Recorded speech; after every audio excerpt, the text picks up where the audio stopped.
They're dead, Dave. What, Captain Hollister?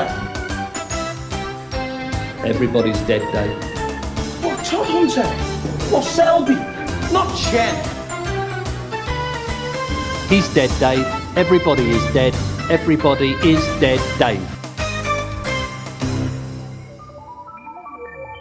Hello, everybody. Welcome to the Everybody is Dead Dave podcast, the Red Dwarf review podcast, where we're making our way through every episode of the show. Myself, the long-term fan since the 90s, Phil Hawkins, and joining me, as always, Adam Martyn, Hello. the relative newbie. The relative newbie, that's me. Hello, everybody.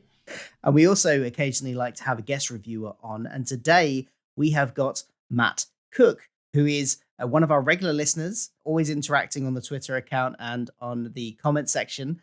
So thanks for coming, Matt. We've got you on. You specifically suggested coming on for this episode, didn't you? Yes, I did. Yes. For one, I'm assuming one particular reason in that half of this episode deals with a plot line that has something related to your area of expertise in your own content creation. Because what do you do? You have a YouTube channel. What's it called? Tell us about it. What's it called and what does it cover?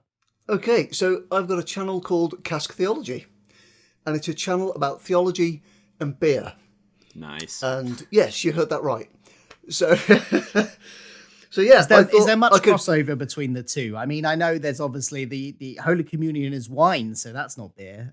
Yeah, well, there's more than you know. There's a lot of beer brewing that went on in monasteries and stuff like that. So there's a lot of historical stuff. Yeah, we will get to the plot bits of it later, but obviously there is a plot point towards the latter half of this episode, all about the Red Dwarf crew meeting somebody called Jesus. This guy, long haired, wears sandals, called Jesus. So I think there might be some interesting discussions. I'm really keen to hear your thoughts on this because both myself and Adam, I think it's fair to say we class ourselves as atheists. So it's really interesting to have somebody with a different point of view on that can talk about it from a different perspective as well, and how you might view the episode, maybe differently, maybe the same. I don't know.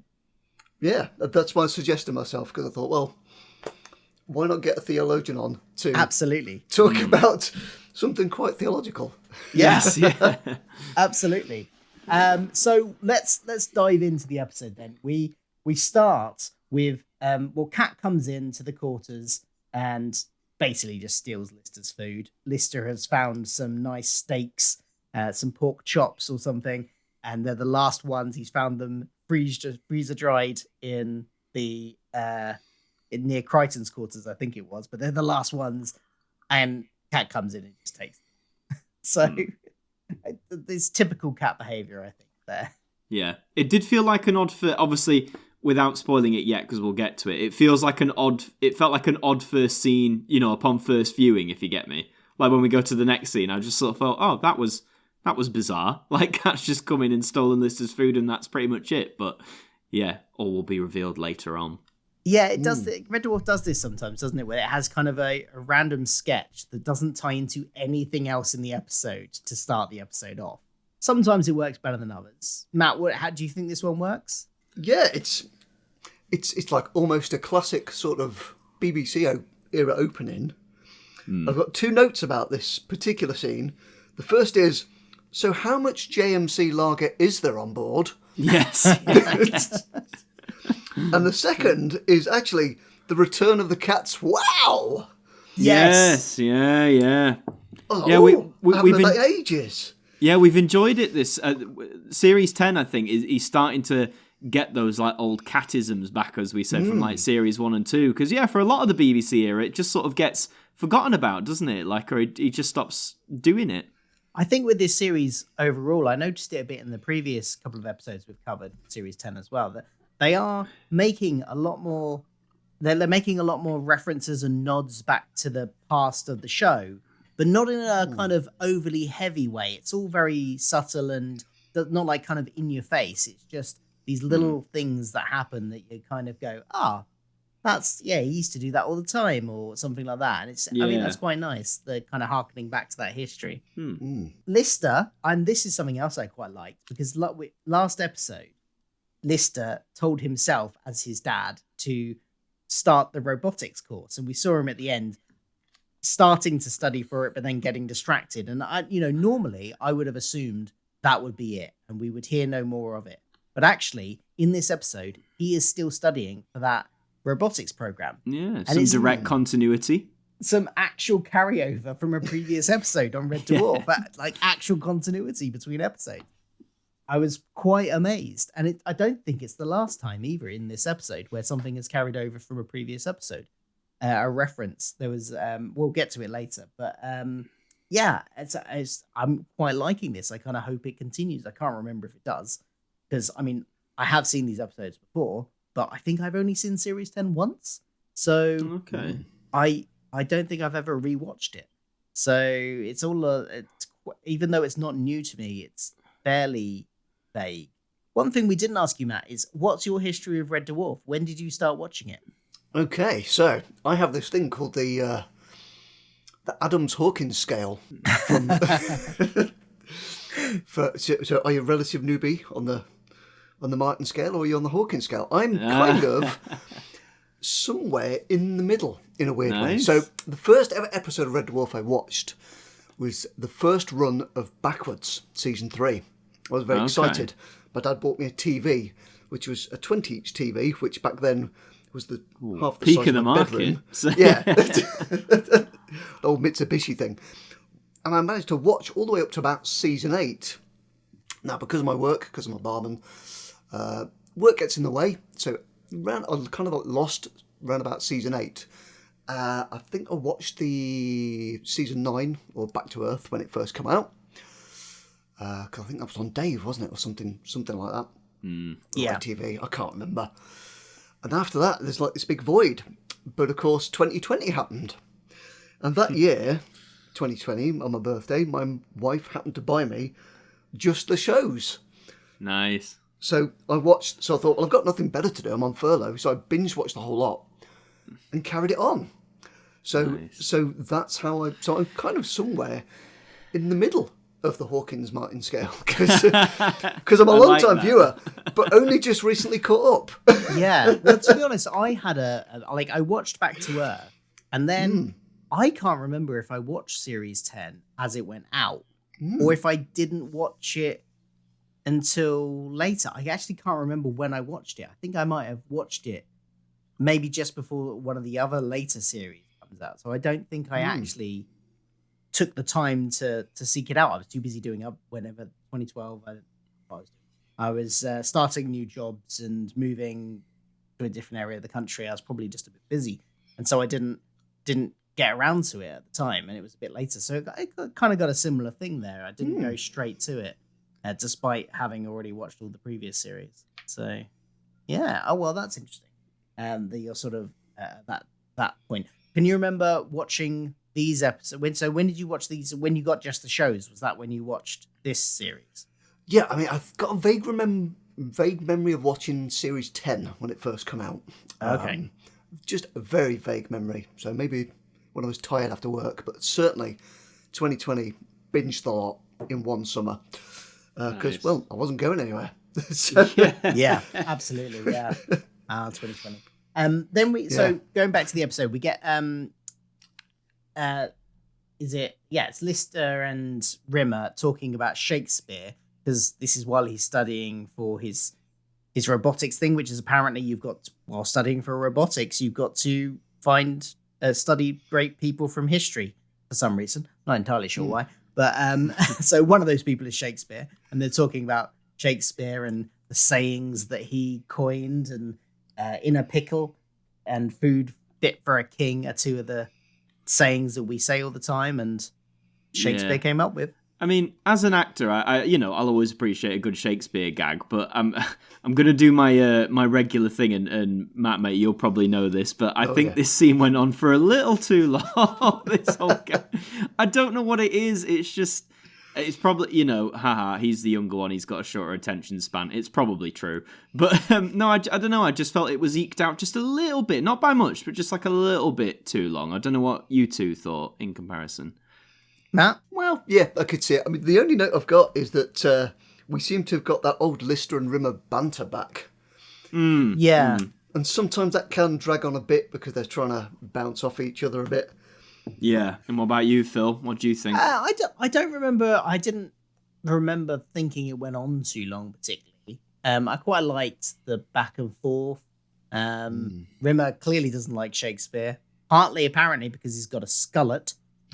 Yeah, that was inventive. I'll give him that. The skullet was very inventive. Yes, a bald head but with a mullet at the back, bald on front, mullet in the back. That's right.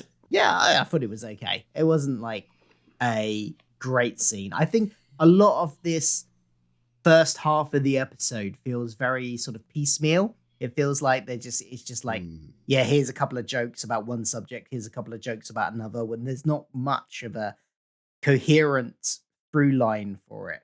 Sure.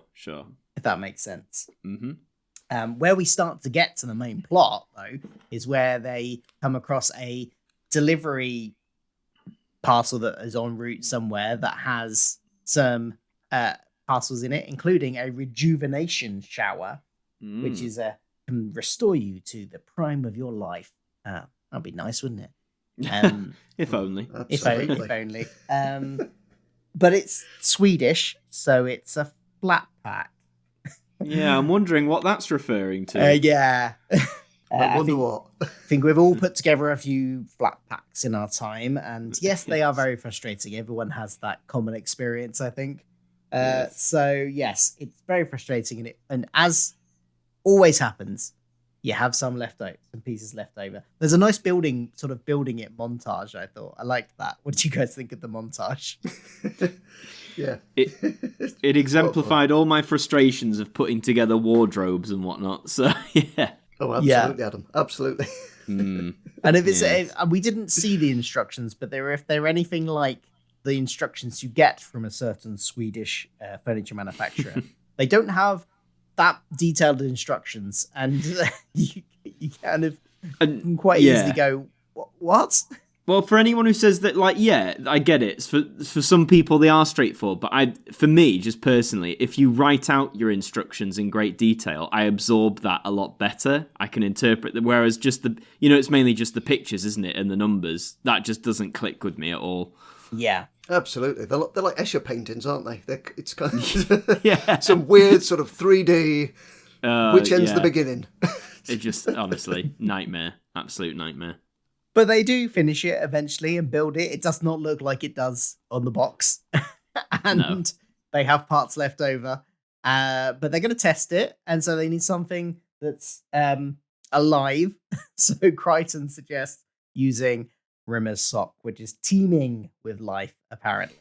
Yeah. Sock in. That checks out. Turn it on. But of course, it hasn't been built properly. So instead of whatever the rays are, going inwards on the sock, they go outwards, and for some reason send them through time. Yeah, I mean, I thought, is it because, rejuvenation, it implies it can, like, make you younger or take you back? It's like there is some time traveling involved, but I thought that would just be applied to your body, not your physical space. Yeah. If you like. Yes. It did get me wonder if it was partially based on the stasis technology. True. That's true, because of course, stasis leak. When there's a stasis leak, that can cause time. Very it can. Good point. Yeah. It's a magic door. But they appear in a forest, to which they Lister immediately goes, "Oh, maybe we're on Earth." And I love Kat's line up this. Earth. It's always Earth with you guys. You see some trees? It's Earth. Who's to say it isn't a planet entirely populated by naked warrior cat babes who need me to make love to them all? Yeah, it's a good play on a sci-fi trope, isn't it? Like anything like that. It's like, oh, trees, we must be on Earth or something like that. So I quite liked it. They've time traveled to 23 AD Britain, or should I say Albion. They've got a remote control which can send them back, but it hasn't got any power, so they need to make a battery. This is what they work out.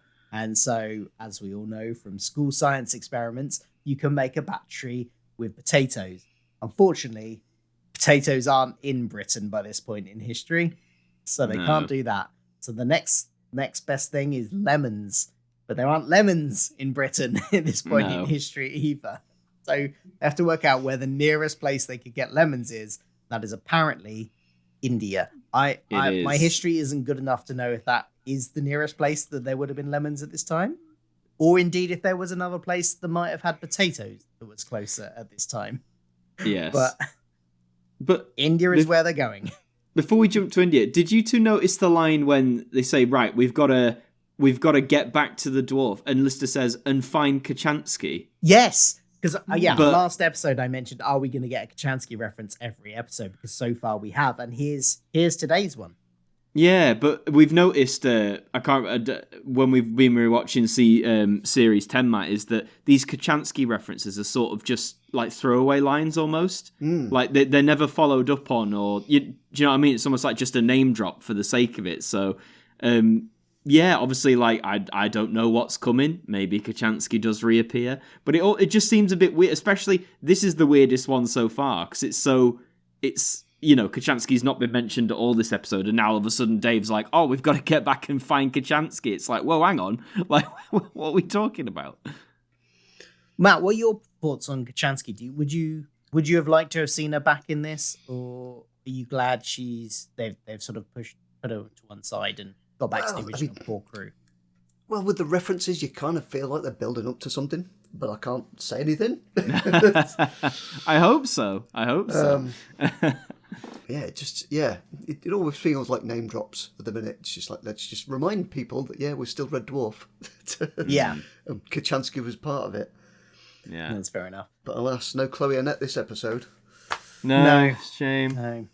No. We do get them traveling to India, but we get it via sort of Indiana Jones style map with dotted line. I like that. Nice little graphic. I have my note actually says, that's a nice history YouTube map. Yes. That's so true. That is so true. Because, you watch any YouTube history and they've got some sort of map like that. Yep. Yeah, absolutely. So they've gone there for the lemons. They go to a market. Lister's got a big beard because it's obviously taken them like 6 months. How long? 6 is months. What they said. So they say 6 months. 6 months to get there. So he's got a big beard. Everyone's very tired after presumably walking a lot of this way. And they go to a market. And find somebody selling lemons, a woman who mentions that she has visited Albion. So she has also done that long, long journey. But apparently her family were hunted and chased and burned in a wicker man by the druids. So, I don't know if your theology covers druids at all. My note is, I'm not quite sure how accurate that is. Yeah, like I'm guessing that's a reference to the Wicker Man horror movie. Yeah, but I don't know if druids actually did that. Certainly, modern druids don't. No. I met a few. So maybe take it with a bit of pinch of salt, folks. Yeah, maybe. Now they got the lemons, they need some copper, which I did like the fact that they then realised that actually Britain is quite rich in copper, and that they could have got that while they were there. And Crichton's line is like, "Oh, I told you we should have got a shopping list."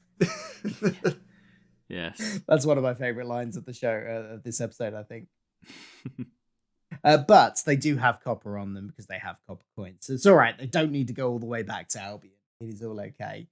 And they get some galvanized steel from somewhere as well. So they've got the things they need to construct their battery. And then they are sitting around discussing this at a sort of dinner table. And Lister, I can't remember exactly what happens to make him say it, but he's like, as an explanation, he's like, Jesus. And then somebody turns around behind him and goes, yes. So, someone with long hair, in robes, sandals, that kind of whole thing. So, everyone there at the table was like, oh, that's that. Now, interestingly, I believe that it's Red Dwarf, so they're not going to be historically accurate in any sort of way, but it wouldn't have been pronounced Jesus, would it? Would it have been pronounced Jesus? No. No, it wouldn't. Oh, okay. No, that's interesting because that's how a lot of people pronounce it now, don't they? When, like, if you're... Okay, give us the lowdown on the pronunciation. So it's a bit weird. So Jesus is a English meshing of words from way back when. Jesus was actually, it would have been more Yeshua, because there's no J. There's no J in the Jewish language. So it would have been Yeshua. So if you actually translate it to today's language, his actual name would be something like Joshua. Right. So yeah, his name would have been Josh, which is interesting. I love All right, Josh. Josh Christ. Josh Christ, yeah. Josh. Well, there we go. See, I had always assumed that the modern pronunciation of when people have the name spelt like that, which tends to be Jesus. I think that's more of a Latin Spanish kind of twist on it. Interesting. Oh, there you go. This has been educational already. No, it's good. One thing I wanted to bring up around this point is when they establish that Jesus is there, and Rimmer starts talking about how his middle name's Judas, and how his mother named him that, how he was part of the Church of Judas, who believe in, isn't it, the whole theory that Judas was actually Jesus's twin and all that sort of stuff. Now, my knowledge on different churches is like not very good at all. So, I mean, Matt, is the church? This might sound like a silly question, so I apologize in advance. But there's churches for all kinds of things. Like, is there a Church of Judas, or is this completely made up for Red Dwarf? I think this has been made up for Red Dwarf, but there has been lots of weird and wacky sort of things that have cropped up with this sort of thing. It's not the weirdest thing I've heard in my theology degree. Also, I want to bring up that Rimmer actually had said that his family were Seventh-day Advent Hoppists. They were, yes. I remember that. So I wonder how that meshes in. Maybe that's... Yeah. Maybe his mum was born into the Church of Judas, but then later on converted to the Seventh-day Hoppists. Maybe. Yes. Maybe. Or Maybe vice something versa. Yeah, maybe. Who knows? Yeah, it's not the weirdest thing I've heard, but there's plenty of theories. But I think this one's been made up. I had assumed that the whole church, there being like a Church of Judas, was completely made up. But I did wonder if there might be, or if you'd ever come across people who had the theory that Judas was Jesus's brother before. Well, there are similar sort of theories to go along that whole replacement line. I think one of them was that what's his name now? Can't remember it. But the guy that carried Jesus' cross up the hill, he basically got done very much a la Life of Brian. So yes, there's that kind of thing has been thrown around in the past. Yeah. Oh well, that's interesting. We get Cat Stupidity coming out again here because they've talked about how it's 23 AD, and they're talking about it possibly being Jesus, and he's like, oh, how old would he be? Yeah. And then I did one, Rimmer kind of takes out an imaginary calculator and then spends a very long time tapping imaginary buttons on his imaginary calculator, going, oh, let me just make that calculation. It felt to me like that went on a bit too long. So, Adam, do you think it went on too long? Well, yeah, I just thought you could have had, Kat and Rimmer sort of saying, oh, when is it? And then just have a witty one-line response from Lister. Or do you know what I mean? I don't think you needed that whole calculator thing. But, I mean, around this time as well, I love how, by this point, when we first see the gang in India, they're dressed up a bit more to try and blend in. But by this point, they've just got, headgear on, and they're in their normal outfits. And I love how no one in 23 AD is in any way fazed by what they look like. Especially Crichton, yeah. I suppose the way he looks is why Jesus mistakes him for a gladiator at some point. I guess he assumes his head has been bashed so many times by implements in the gladiator ring that he just looks that shape. Yeah. I did wonder, because when they arrived in India, and they bring this up in the show, but before they did, I was like, do they go on to more the Middle East? Because they're in India at the moment, and they bring up the fact that there's these missing years that the Bible doesn't talk about in Jesus's life. He's born in the stable, and then you don't hear from him until he's 30 or 40, something like that. So you got the whole of him growing up and getting to that age where you don't know where he is. So the theory is he might have traveled the world. Is that something that is held to in sort of theological circles? Is that something that people generally think that he might have generally traveled quite far? Again, there are some theories that he may have travelled as far as India, because there is, in terms of the Bible, he gets born, and then next thing he's 30 odd, doing getting baptized. So there is that gap. There's a lot of weird infancy gospels, which explain these missing years. But some folks have actually said he might have gone to India because, well, some of his teachings, some folks say, it might have been influenced by certain thought in India. But yeah, it is an idea that's floated around. But yeah, and I suppose India no evidence. India is just about plausible and that, like, it's close enough to be plausible. You've got, like, also, I suppose, don't the Mormons believe he went to America? And that seems a bit more far-fetched, like going all the way to America and back by the time he's 30.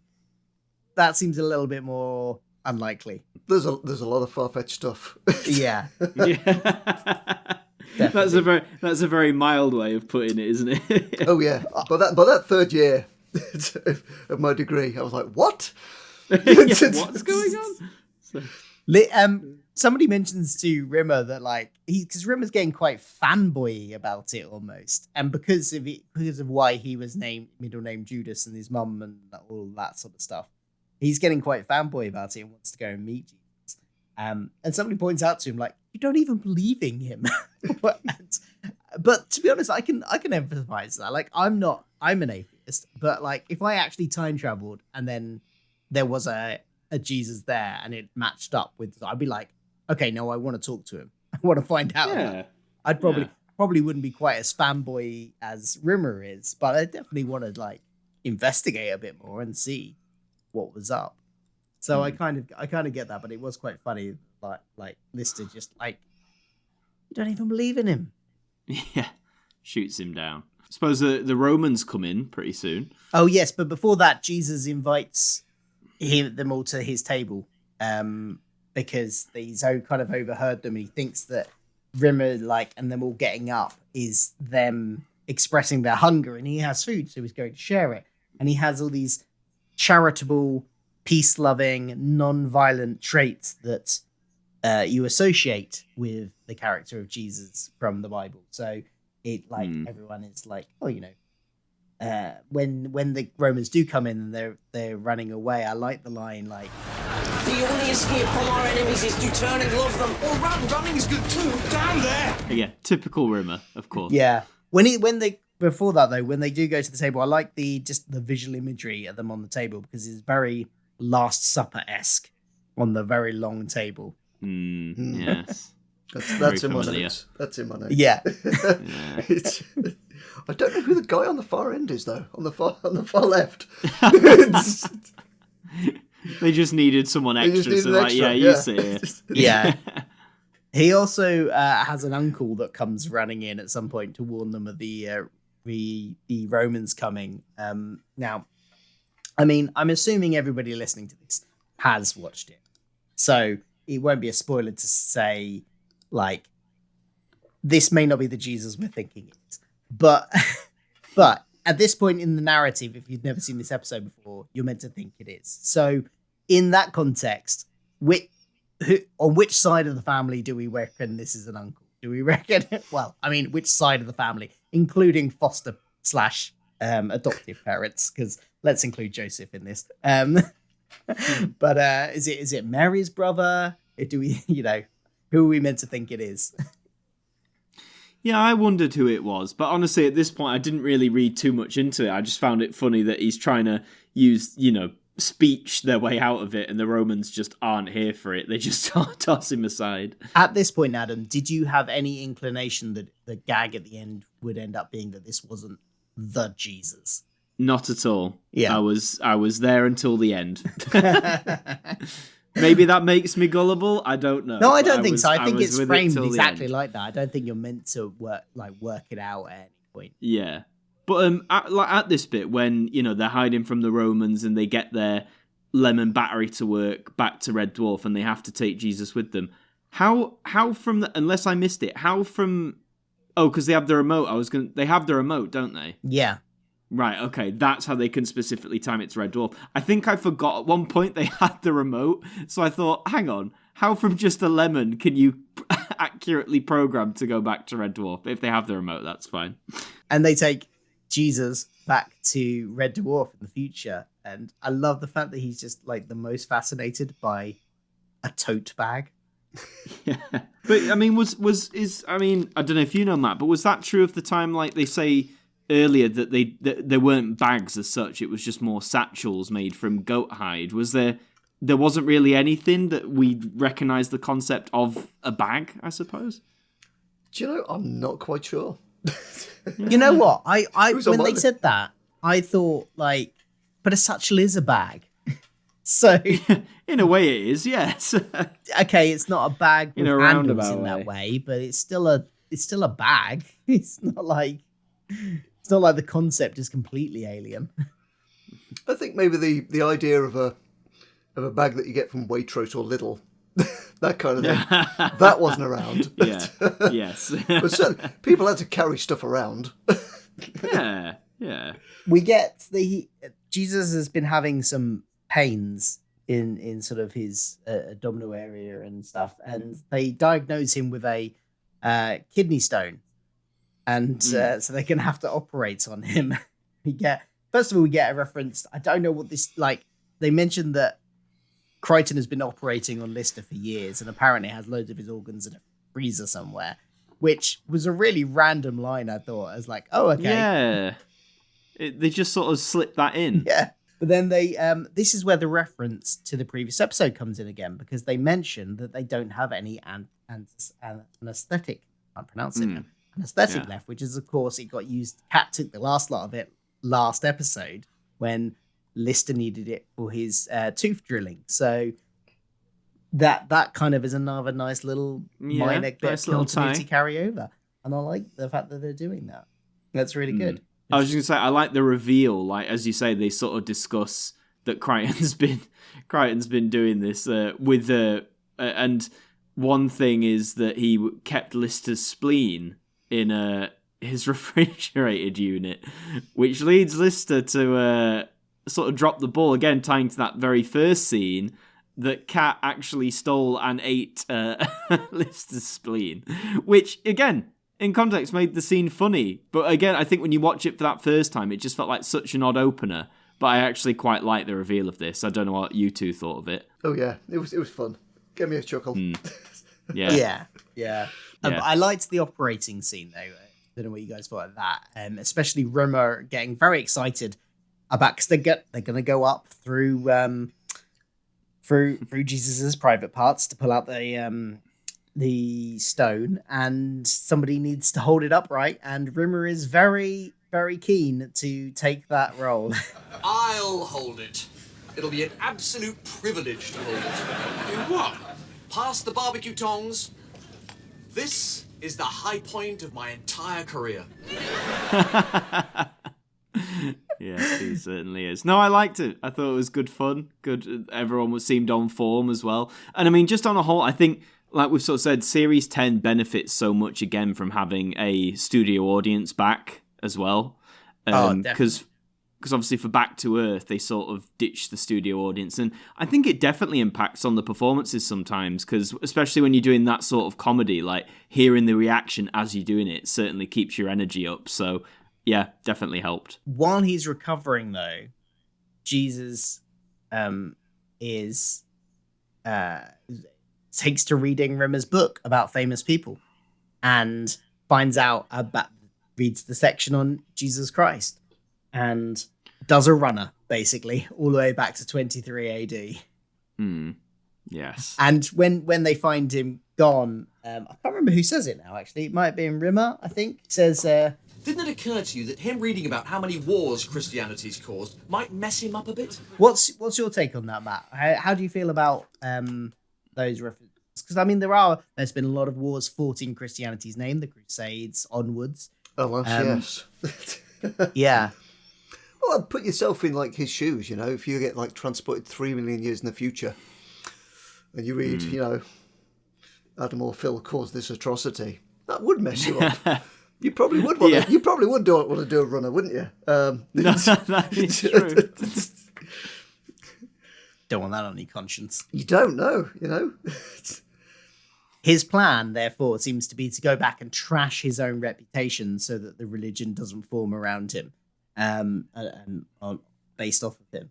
And he does this by breaking the 10 Commandments as much as possible. So he sort of calls. I love the bit where he's like basically screaming out into the marketplace that he's coveting that guy's ox or something like that.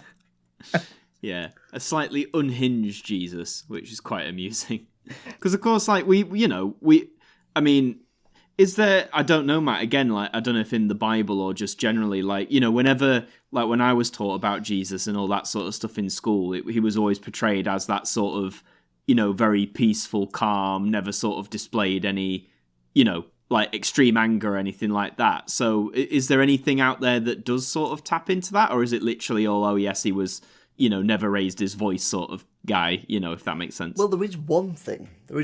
So generally he is sort of like portrayed as this chill teacher, except for one day when he goes back to the temple in Jerusalem and sees lots of people selling stuff.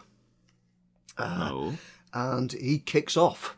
He loses his temper, kicks off, and gets a load of rope and starts whipping people and says, get out my father's house, stop selling stuff here. So Jesus did lose his temper, but that's kind of like the only example where he really sort of like kicks off. So that was like his limit almost. Yeah, almost but then, out of everything. If someone was coming selling pigeons in your dad's house...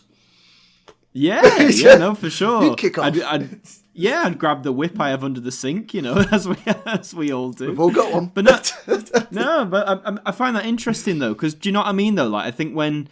I don't know, it might have changed, but like when I was taught about Christianity in school and stuff, you couldn't, not that they were trying to deride him, there was not a bad word about Jesus taught, if that makes sense. Do you know what I mean? He was sort of portrayed as the perfect human being who didn't get angry, who didn't do any wrong. So that's really interesting, actually, to learn that there are stories of that, even if it's just that one time. Everybody has their breaking point. Oh, yeah. Jesus Breaking Bad. No, God. Imagine. Going back, I missed something that I wanted to comment on in the scene with the Red Dwarf crew before we get these breaking the commandments bit. I like the line from Lister, and because they know what he's planning on doing, and he's like, "What about Christmas? We've killed Wallace and Gromit." Yes. Of course, Wallace and Gromit always came out at Christmas. Yeah, and more importantly for us, Adam, they've killed the Doctor Who Christmas special. Oh, I know. Such a travesty. But hey, it might come back. There's talk, who knows? I liked this scene of him breaking the commandments because he also brings up the kind of like hypocrisy of the commandments slightly. And in the sense of, doesn't God break his own commandments? He's like, 6 commandments is thou not kill. And he kills all the time. It's not killing, it's genocide. I think that's okay. Yeah. So I quite like that kind of like highlighting, because religions do have quite a lot of like, especially the religious texts, if you read them as like a straight reading, there's quite a lot of contradictions and hypocrisy within them. So where they'll say do one thing in one bit and then do something different in a different bit, or something that contradicts it. Matt, what's your take on that? Do you think that's a valid area for the episode to maybe critique, or? Well, if there's one thing we've seen about Grant and Naylor, is that they're not above criticising established religion in certain things. Yeah. But yeah, I mean, it's complicated. It's been going for 2,000 years, and that's just our bit. That's just the Christian bit. There's a lot more history to it. So, of course, there's going to be lots of wibbly-wobbly bits and lots of missteps and stuff. So yeah... So they had this line. It had this line, and this does feel like the bit that it feels like, is it Grant Naylor that's writing it by this point, isn't it? Or is it I can't remember which one's still writing it by this point, but whichever one it is. it feels like this is the section where he's getting his kind of like slight grievance against religion across slightly. And I quite like the line. It's strange, but these 10 commandments seem to ignore the rights of women and children, but are big on protecting the rights of ox and slave and donkey owners. I mean, it's almost as if a man made up these commandments to keep a primitive people in check. Because however much you want to talk about, like, however much religion is, whether or not you believe it's true or whatever, the powers that be in the countries or whatever have often taken that and used it to oppress people regardless of whether or not it comes from a good place originally. And I think that's quite an interesting point to make. Oh, absolutely. Yeah. Absolutely. Yeah. It's been weaponized in ways it shouldn't have been over a lot of years, which is a bummer. But, you know, like I said, 2,000 years, eventually you're going to get a bit wobbly somewhere. Some things change. Yeah. Yeah.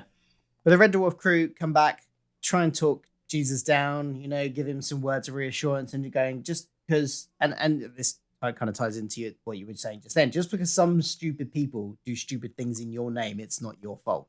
Like, you can't control what they're going to do in your name hundreds, thousands of years after you've died. It's not your fault. And you make a lot of people happy. But then he does call him a bit of a knob as well. So yeah, a bit of an oxymoron there. But, yeah. But then he says, you know, you're a bit of a knob, but so am I. So that makes me feel better because I know that even though I'm a bit of a knob, I'm still a good person trying to do good things. So yeah, there's quite a sweet message in there, I think, in amongst all the jokes and the name calling. Yeah, I think it just sort of ties into that thing of like none of us, you know, regardless of what we believe in or what we stand, like I read it as like, you know, no one's perfect sort of thing. You know, we've all got vices, or we all make mistakes, or we all. Do you know what I mean? And it's like again, like as Phil said, I view myself as an atheist, but that doesn't mean, you know, I don't have a morbid hatred or distaste for anyone who, you know, of Christianity or any religion. I don't like it if it's forcefully pushed onto me, if I've politely said no thank you, you know, but I'd never look down on someone just because they are of a religion. And I mean, that's how I took it. You know, it's just sort of that we're all the same to that degree, in the sense that no one's perfect, really. Yeah, absolutely. None of us are. No, not even Jesus, apparently. So well, in this context, no. In this universe, theologians may disagree with you, but of course, yeah.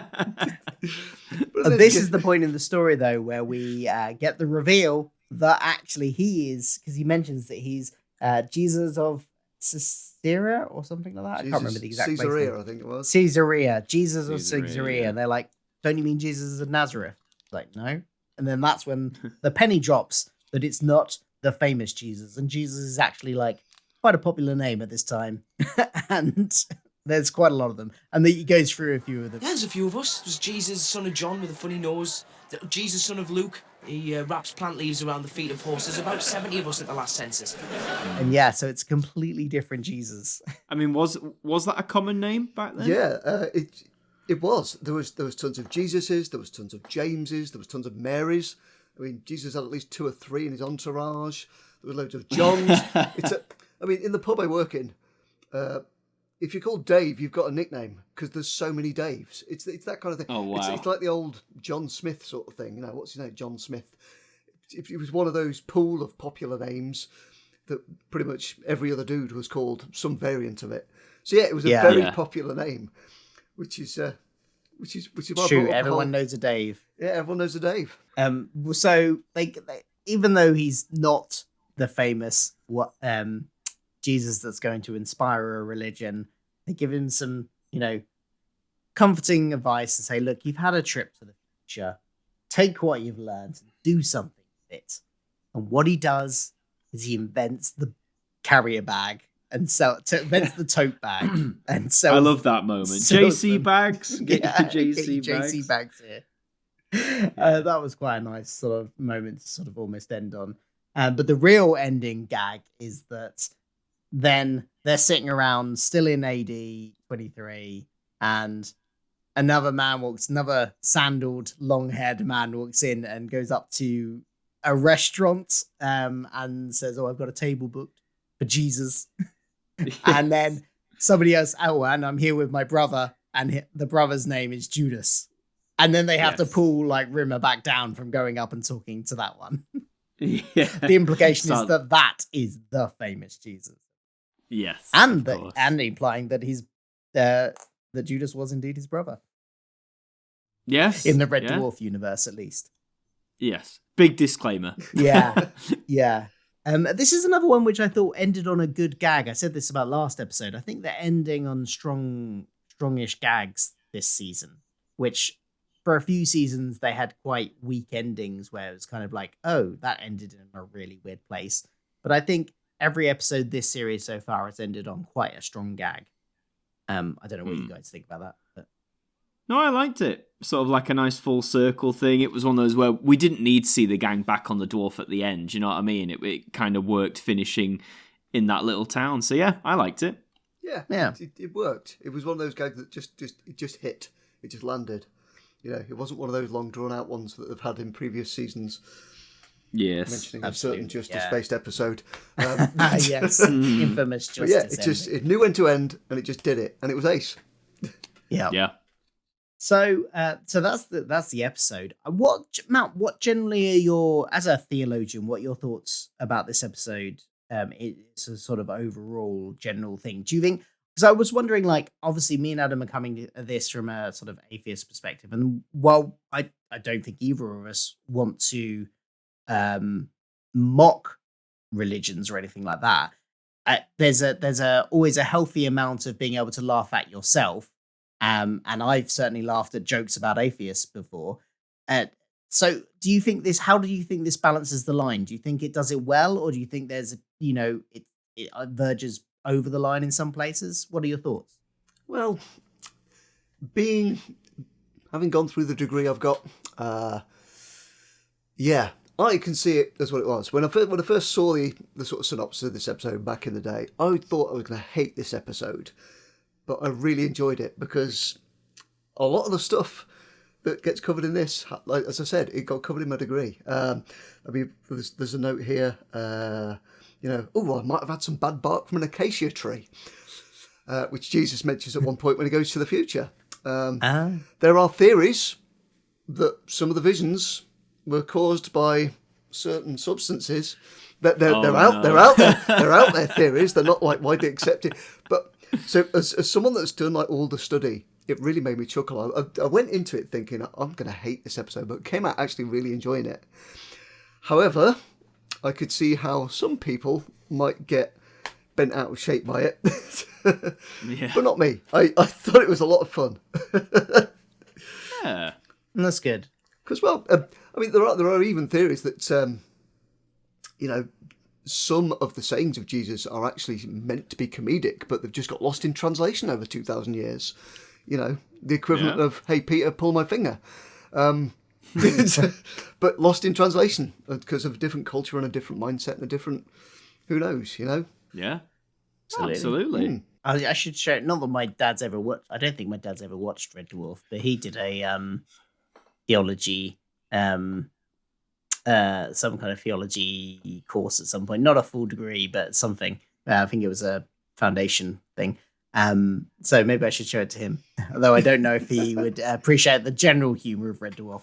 So maybe it's not but it'd be a good litmus test of somebody that doesn't usually watch those type of shows and see how they would appreciate it.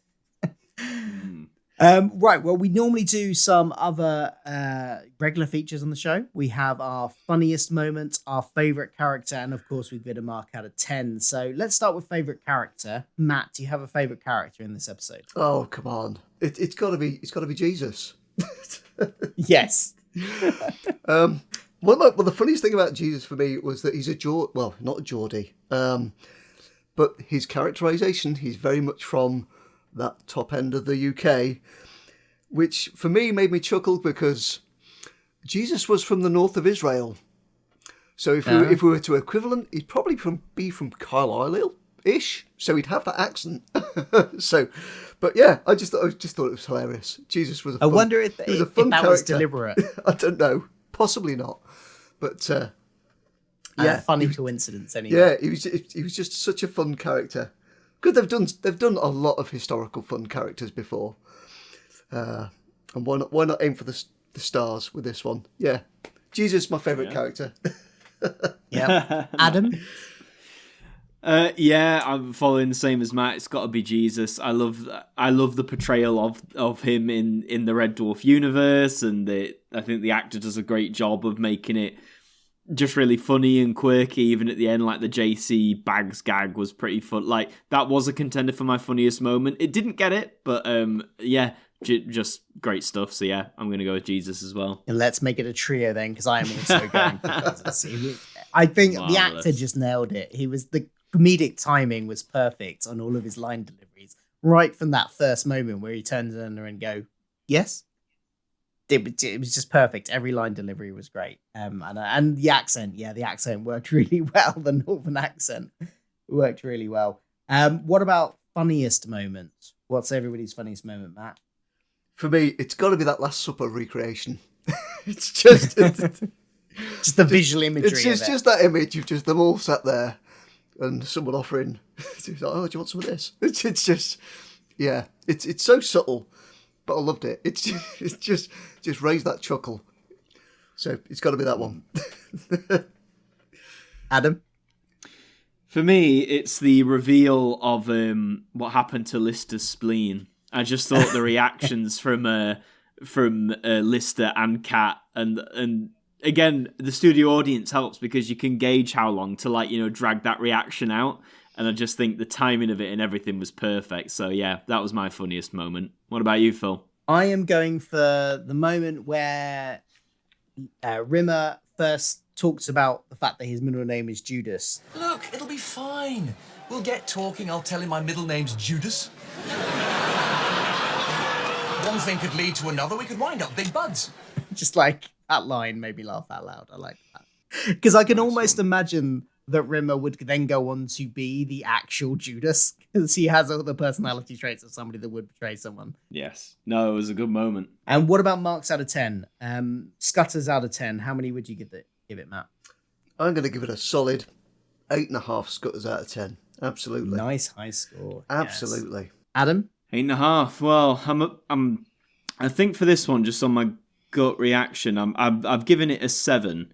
I did enjoy it, but I think, like we said, the first part, basically until we get beamed down to Earth in 23 AD, it just felt a bit meandery for a lot of it. Once we get down to Earth, I enjoyed a lot of the stuff, as we said. But yeah, I like to say I always like to stick with my gut. I don't like to try and flip on the fly. So yeah, I'm going to go with a 7 for this one. I'm pretty much mirroring you exactly there, Adam. I have also given it a 7 for the exact same reasons, and it's the first half of the episode, which just didn't feel like it had much coherence or structure, or just kind of felt a bit like, man, I wasn't that hooked by anything that was happening. But once they get down to 23 AD, it's a great episode. It's just got that, if the first part was stronger, then it would have gotten higher, but I think it brings it down a bit. So yeah, I'm also giving it a 7. Here we go. Wonderful. Well, at least they're all positive. Yeah. Yeah, it's still a good episode. It's still enjoyable to watch. So that's good. Right. Well, that's it from us. Matt, where can people find you on the internet? Where can they find your YouTube channel? You can find me at Cask Theology, which is a channel about theology and beer. The next episode will be about the Shepherd of Hermas, which is a weird book that nearly made it into the Bible. The one after this, the one video after this, is one that Adam can't watch because I might have to delve into spoilers because I'm going to be dealing with the theology of cats from Red Dwarf. Oh, right. Because I occasionally delve into the theology of certain pop culture. I've already done the Na'vi, I've already done Cthulhu. But generally, I'm doing theology and beer. So you can find me there. Nice. Or you can find my ramblings on Twitter at Cask Theology as well. So you're going to be talking all about the great cloister. Yes, Cloister the Stupid. Cloister the Stupid. Excellent. Well, we'll make sure to tag us in that on Twitter when you release it, and we will make sure to share it. Brilliant. Thanks for coming along. Adam, where can people find you on the internet? For myself, so my YouTube channel is just Adam Martyn. That's Martyn with a Y. And if you want to follow me on Twitter, you can do. That's just at Adam Martyn AMTV. So please feel free. What about you, Phil? On Twitter, I am Culture Filter. Filter spelled Philter, because my name's Phil. You can also follow us, the podcast, on Twitter, which is at All Dead Dave Pod. And you can find my YouTube channel where you can find this podcast, as well as this podcast is available on YouTube and other podcast platforms. But on my YouTube channel, Philip Hawkins, where I also talk about Doctor Who and Star Trek and other geeky pop culture. So do check out that. Thanks for listening, and we'll be back for another episode next week as we continue our journey through Series 10. Yes. See you then. Bye-bye. Bye-bye.